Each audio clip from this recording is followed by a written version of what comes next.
Hello all, it's Steve again. I was trying to write a blog today in regards to hypervigilance and the way I am, what I notice, what I look out for, etc. But unfortunately, my head has not been in the right place today, and I thought I'd tell you about that instead. Now, with a lot of people, in majority, a lot of people, when you shape the apple cart, so to speak, it messes things up for the rest of the day. With me, just change one little bit, and that's my head gone for half the day. Change a few little parts of my planned night, shall we say, and my head messed up for days. I struggled to get it all back in focus and all back in shape. Now, last night, my brother stayed out late, so I went to pick him up after midnight. This had a knock-on effect in regards to my evening for bed. I didn't get my tablets until late. I didn't get to bed till even later. I struggled to wind down, to calm down, and I struggled to be able to put my mind to sleep. On top of this, we had internet problems, so I was unable to do what I do every night, which is to put a TV program on in the background. I have a selection that I put on which help me to calm down at night, so I can sit and watch them for a short while, or even just listen to them, and then I fade off to sleep while they're on in the background.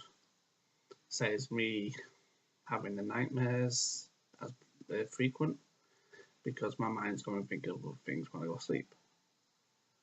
Unfortunately, that couldn't happen last night, so when I finally did get to sleep, I was having nightmare after nightmare after nightmare, constantly waking me up, constantly making me feel rough, and I struggled to get up this morning.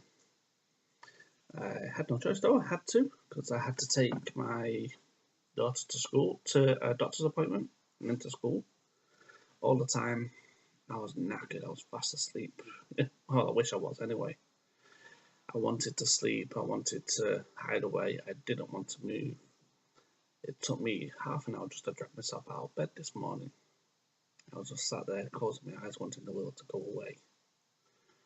I finally got up, chucked on some clothes, took my daughter to her medical appointment, then back to school, came home, and I went straight to sleep. Didn't even realise it. I put a game on to calm down, made myself a coffee, had a bowl of cereal. Next thing you know, I've been woken up and told to get to bed. Spot on the couch. And I slept most of the day today, unfortunately. I've had no understanding of what today's been. I've not been able to concentrate on anything. I even put games on and turned them back off. I was struggling that much. I said I sat in front of the computer for nearly half the day that I was awake, trying to write a blog, and I couldn't get past the first sentence because my head just kept on going. So this is why I'm doing it on video. So I thought I'd explain that. Now, the reason why I was going to talk about hypervigilance is because that's something that I do have a lot. Anyone who knows me knows I'm quite observant. I watch everything that goes on around me. I take in everything that's going on around me. And I probably pay more attention to things that are around than what's in front of me, which is not always a good thing. Like driving, for instance. I'm very vigilant when I'm driving. Might be because I'm a biker, might be because of my hypervigilance. But I'm constantly watching out through my mirrors, watching out in front of me, watching every hazard that's coming up, paying attention to everything that's happening. I do the same when I'm walking. I walk with a fast pace. I have done for a while, usually because I want to get out of the environment, away from places. I want to get from one place to another place with as little contact from anyone else as possible. So this is why I'm very observant, and I will just dart in and out. It has caused me shin splints in the past. It does hurt my legs sometimes, but that's what my mind tells me to do. Get out of that equation. Get away from there. And that's what I do. So, yeah, hypervigilance does play a big role in my life. When I was at work, before I went off on sick, I used to have a headset on, and I used to have a two-ear headset on. Otherwise, I could not concentrate on that call because I was paying attention to everything else in the room, seeing what would affect me, how it affects me, and what would happen in the meantime. So like I said, I'm going to write a blog about it all, put it in a bit more detail, but I just wanted to explain why I haven't done that today. And now it's the next night on. I'm still exhausted and drained, still looking to hopefully get some sleep tonight. We've got internet, thank God, so I can put that on and I can settle myself down. Tablets are going to go down in a minute, and yeah, I'm hoping to get at least a couple of hours sleep. Another thing that I'm up to at the moment, obviously like I said, I'm off work sick.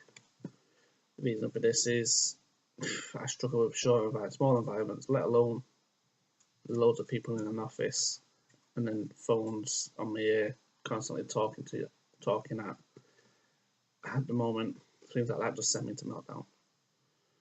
I do have a couple of mechanisms, like I say, but I know I will struggle there, and I can't return back to that anytime soon. So what I am doing, I have been attending courses like places like mental health drop-ins, which there's one in Eccles that I've been attending a few times, sometimes with the health improvement team that I've been shadowing, other times on my own. But I missed that today this morning as well for the same reason. I planned to go there. I planned to do a lot of stuff today, but I didn't do it. I didn't go to the drop-in. I didn't get my prescription, so if they haven't got my tablets tomorrow, I'm going to be knackered. And I just struggled generally. So yeah, like I said, I drop into this drop-in session when I do get a chance. I've enjoyed doing it with the health improvement team, Salford, and I am going to keep attending over and over as it does help me out. I've met a good group of people in there. None of them judge. None of them sit there and sit there and ridicule people or talk about people behind their back. They are an open bunch. They've all got their issues, ranging from anything you can think of, and they all get on well together. And I love that. I like an environment where you don't get judged. You don't have people whispering or jittering behind your back. They're all just open and friendly. And if they've got an issue, they'll say it to your face, which is brilliant. That's just me. That's what I love. So yeah, so I've also signed myself up for some courses, which I'm going to put details on about soon. These are courses that are provided through the mental health team, and they help you to understand certain parts of the mental health, help you to cope with it, and also gives you a chance to have your say. I'm very nervous, very, very nervous, because I'm going to be meeting new people. I've never been one for group sessions, but I am looking forward to these as it will give me an insight. And one day, hopefully, with my anxiety under control, my depression under control, my little quirks under control, I'll be able to give back to that environment. And that's why I'm doing these blogs today. I want to give something back. I've experienced a lot where I've had no help. I've experienced a lot where people have just thrown help at me and run away when their time's up. You got 16 sessions, bye, we've had our sessions. Incidents like that. So I want to be able to help people, help them to understand the help is there, what they're entitled to, how long they're entitled to, and who's there afterwards. Because a year ago, I wouldn't have even dreamed of doing any of this. A year ago, I wouldn't have even dreamed of talking about my problems.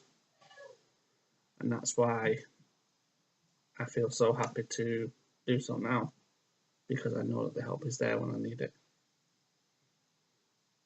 So yeah. So anyway, I'm not going to say anything else more tonight. I'm not going to bore you all. I'm just going to let you know that I will be writing that blog soon, and I will be following on with my junior years in regards to my childhood as well too. and they should pop up in the next few days. Thank you for listening to me and subscribing to my blog. If you would like to contact me, feel free to do so. Alternatively, you can subscribe to me on Facebook or Twitter, and all information about upcoming blogs or information about stuff that I experience on a daily basis, or places that I visit, courses that I go on, or people that I work with, and I will keep it updated at all times, as long as I'm not on downtime like today. So thank you very much.